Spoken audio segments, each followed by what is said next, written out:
Hello everyone, we have a special treat for you today. I ran into a fascinating gentleman earlier this week, and I couldn't help but think he'd make a wonderful guest on this podcast. He has a very special passion related to the holidays. It's not our usual fare, but I think you'll find it most stimulating. So, without further delay, let's introduce Donald Merriman. Let me thank you again for the pleasure of this interview. The pleasure is mine, Nick. We've talked some, and I know you wear many hats. You're a business owner, a family man, a member of your church council, but you have a special passion this time of year. Tell me about that. Well, I like to call myself a Christmas Crusader. And what does that mean? I fight for Christmas. Particularly, I'm the guy that makes sure that every mega store and billion-dollar corporation uses the words Merry Christmas and not Happy Holidays. Okay, I know that's a major issue for a lot of people. For those who don't know that, explain it to us. It's a war, Nick. It's as simple as that. It's a war for the soul of this nation. Happy Holidays is the devil's language for self-worship, idolatry, and rebellion. That's pretty strong language. The Bible is full of strong language, Nick. Okay, that's true. Okay, but I'm not sure I follow you. How does the Bible apply to saying Merry Christmas? You know what Mark 8:38 says, don't you? Not offhand. If anyone is ashamed of me and my words in this adulterous and sinful generation, the Son of Man will be ashamed of him when he comes in his Father's glory with the holy angels. So, refusal to say Merry Christmas is the same as rejecting Jesus Christ? Absolutely, without a doubt. Okay, what about Spanish speakers, just off the top of my head? They say Feliz Navidad. If they're legal, they speak English. If they're illegal, don't get me started. And if they're Mexican citizens? We're talking about America, aren't we? Why are we bringing Mexico into this? Okay, I'm sorry. You're right. Okay, where were we? Forcing every business and household in America to proclaim Merry Christmas with joy, love, and intense fervor.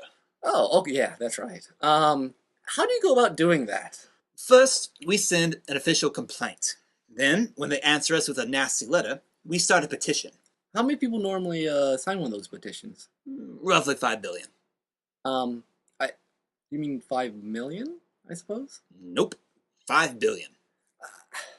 Okay, I'm sorry to sound incredulous, but that's like 80% of the population of the Earth.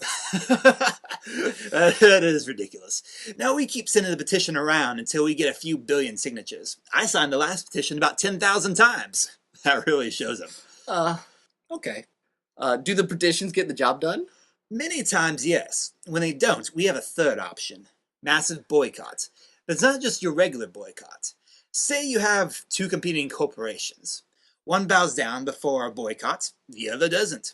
We then tell everyone to boycott the latter and shop religiously at the first. This not only punishes the perpetrator's profit margin, where it really hurts, but their fiercest competitor keeps raking in the dough. How's that for pressure?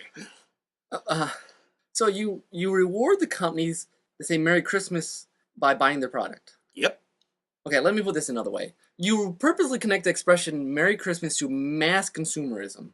Yeah. What's the problem? Never mind. One last question then, I guess. I know some Christians who, so they firmly believe that Jesus is the reason for the season, so to speak, but they don't really like your strong arm tactics. How would you respond to them? Look, I'd say Christians are told to suit up in armor, right? Fight the good fights, defend God's honor, and bring his kingdom to earth now, as soon as possible. For goodness sakes, Paul even talks about wielding the sword of truth. That's what I'm doing, Nick. Showing the big man what's true. I think it's the sword of the Spirit. Whatever. Well, thank you for your time, Don. I think that's all the time we have. I think our listeners can agree with you at least on the reason for the season. At least I can agree with you on that. I hope you and your family have a very Merry Christmas. Well, thank you, Nick. Same to you. And one last question. What's your take on Easter? Easter? What do you mean? I mean, should we call it Resurrectionmas or something like that? Whatever for. Really, you have some strange ideas. Easter's not a corporate holy day.